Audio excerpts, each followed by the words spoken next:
This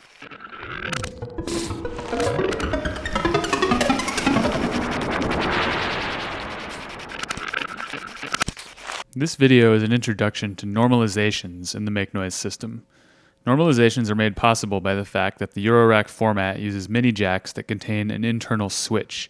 The switch is flipped when a cable is fully inserted into the jack.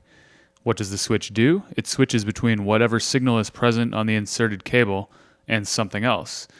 In most cases, the something else is nothing, but sometimes it is useful to have something connected there, and so the jack contains a normalization.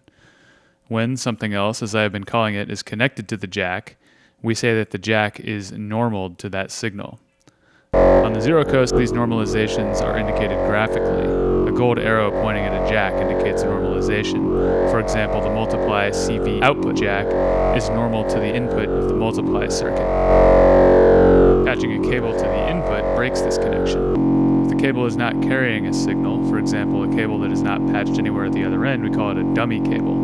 With inputs like multiply CV, a dummy cable can be useful if you want to be sure that no modulation is taking place. An input normalization is also what makes mono stereo possible on the CV bus. For this one, you might want to use headphones to hear it. The right input jack is normal to the left input jack. So if the right input jack is not used, whatever's in the left input jack ends up in both channels of the output. But as soon as you patch into the right input jack, the right output is replaced by this signal or lack thereof. Sometimes normalizations are present on output jacks. For example, each of the channel outputs of maths is normal to the internal OR, sum, and inverted sum buses. Here we're using the sum for modulation.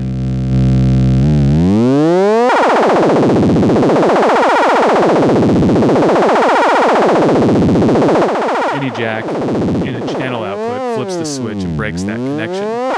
If we want to be sure that a channel doesn't go into the sum, we can use a dummy cable in that channel's output.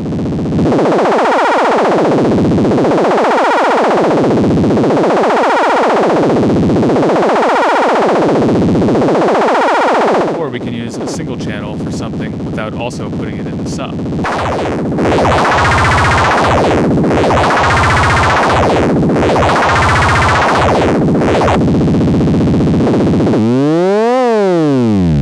Sometimes normalizations are chained in some way, for example on the final section of the DPO.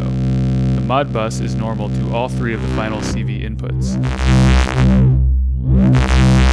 It is also normal to the VCO-A sine wave at its own input. So we can remove the sine wave from any of the individual inputs by patching to them, or remove it from all of them by patching into the external source input.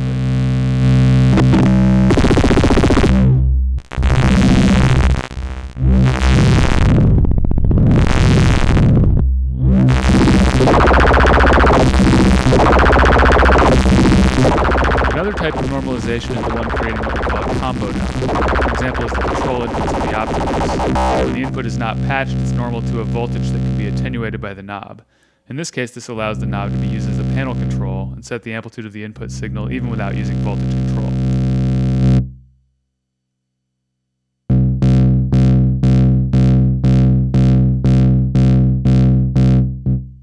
The play input on the morphogene is normal to high, in other words, normal to a DC voltage that keeps it playing at all times. Patch a dummy cable in to force this gate to go low. By default, this will cause the morphogene to stop playing when it reaches the end of the current gene. In most cases, normalizations don't add any functionality that you couldn't create yourself by patching, but as you become familiar with their place in the system, they can streamline your patching and increase your speed and flexibility.